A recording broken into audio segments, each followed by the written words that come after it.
Food ఏదైనా తిన్న ఆహారం బయటికి వెళ్ళినా పార్టీస్కి వెళ్ళినా పొట్ట టైట్ అయినట్టుగా కానీ మంటలు కానీ లేదంటే తేంపులు కానీ వచ్చి ఎసిడిటీ ఫీలింగ్ ఎక్కువగా అనిపిస్తుంది, మంటలా ఉంటుంది. సో అలా మంట ఎసిడిటీ ఉన్నప్పుడు బయట మెడికల్ షాప్ కి వెళ్ళి టాబ్లెట్స్ కానీ ఎసిడిటీ కోసం వాడుతూ ఉంటారు.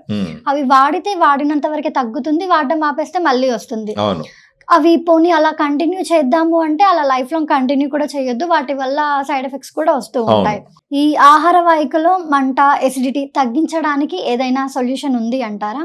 ఒకసారి ఇది GERD అంటారు మరి, గ్యాస్ట్రోఇసోఫాగల్ రిఫ్లెక్స్ డిసీజ్ డిసార్డర్ అని చెప్పేసి అంటారు. ఇదేంటంటే ఆడ స్పింక్టర్ సరిగా పనిచేయదు. పనిచేయనప్పుడు ఏమవుతుందంటే మనకు జీర్ణాశయంలో నుంచి ఈ యాసిడ్ ఎక్కువ ఉంటుంది కూడా, ఈ రిఫ్లెక్స్ అవుతాయి బ్యాక్. అప్పుడు మనకు తేపులు వచ్చినప్పుడు మంట వస్తూ ఉంటుంది బికాస్ ఆఫ్ అసిడిటీ. ఇలా వచ్చినప్పుడు ఏంటంటే మీరు అన్నట్టు ఏంటంటే ప్రోటాన్ పంప్ ఇన్హిబిటర్స్ అంటారు. ఆ మెడిసిన్స్ వాడతారు, అవి gold standard medicines, no doubt. First line therapy doctors వాటిని రాస్తారు, అవి రాయడమే కరెక్ట్.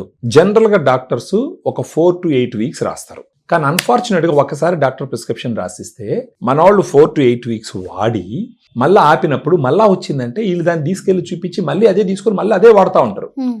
ఇలా proton pump inhibitors long term లో వాడకూడదు, డాక్టర్లే క్లియర్ గా చెప్తారు. ఈ గ్రాండ్ రిస్టోర్ వాళ్ళకి ఏ విధంగా హెల్ప్ చేస్తుంది అన్నది మన ఇప్పుడు డిస్కషన్. గట్ రీసెట్ చేసే ఒక ప్రోబయాటిక్ థెరపీ అని చెప్పాలి. అందులో దీంట్లో ఉండేటటువంటి గుడ్ బ్యాక్టీరియాని యుఎస్లో డానిస్కో అనే కంపెనీ ఉంటుంది, అది ఒక 100 years హిస్టరీ ఉంది ఆ కంపెనీ. అక్కడ నుంచి కనీసం ఒక 100 క్లినికల్ పబ్లికేషన్స్లో మెన్షన్ చేసినటువంటి ప్రోబయాటిక్ స్ట్రెయిన్స్ ఇంపోర్ట్ చేయించి ఇక్కడ మ్యానుఫ్యాక్చర్ చేయించడం జరిగింది. దీన్ని రోజుకు ఒక సాచెట్ వాళ్ళు ప్రోడక్ట్ పంప్ ఇన్హిబిటర్స్ తీసుకుంటున్నారు, మన గ్రాండ్ రిస్టోర్ కూడా రోజుకు ఒక సాచెట్ వాడుకుంటూ పోవాలా. ఒక 4 నుంచి 8 వారాలు అయితే ఈ సిమ్టమ్స్ అన్ని కంట్రోల్ అయిన తర్వాత ఈ PPIs తగ్గిస్తూ వీటిని కంటిన్యూ చేయాలా. దేన్ని? గ్రాండ్ రిస్టోర్ ని కంటిన్యూ చేయాలా. గ్రాండ్ రిస్టోర్ మీదనే మెయింటెనెన్స్ చేసుకునేటటువంటి ఒక పరిస్థితి. ఎందుకంటే గ్రాండ్ రిస్టోర్ వల్ల సైడ్ ఎఫెక్ట్స్ ఉండవు, ఇది FSSAI ప్రోడక్ట్. ఇది ఏంటంటే కడుపులో ఈ PPIs కూడా ఏం చేస్తాయంటే ఈ డ్రగ్స్ ఏదైతే మాట్లాడుకున్నామో కడుపులో ఉండే గుడ్ బ్యాక్టీరియాని డిస్టర్బ్ చేస్తాయి.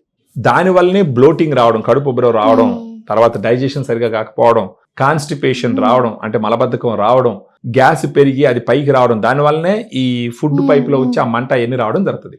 సో ఎవరన్నా సరే అసిడిటీతో ఇబ్బంది పడుతున్న వాళ్ళు వాడుకుంటున్నటువంటి టాబ్లెట్స్ వాడుకుంటూ బిగినింగ్ నుంచి గ్రాండ్ రిస్టోర్ని కానీ వాళ్ళు యాడ్ చేసుకుంటే వాళ్ళకి మళ్ళీ ఈ సిమ్టమ్స్ రాకుండా గట్ హెల్త్ని రీసెట్ చేసి ఎలాంటి సైడ్ ఎఫెక్ట్స్ లేకుండా వాళ్ళు తినేటటువంటి భోజనాన్ని ఎంజాయ్ చేస్తూ లైఫ్ లీడ్ చేసేదానికి ఎవిడెన్స్ ఉంది. అది క్లినికల్ ట్రయల్స్లో ప్రూవ్ చేయడం జరిగింది.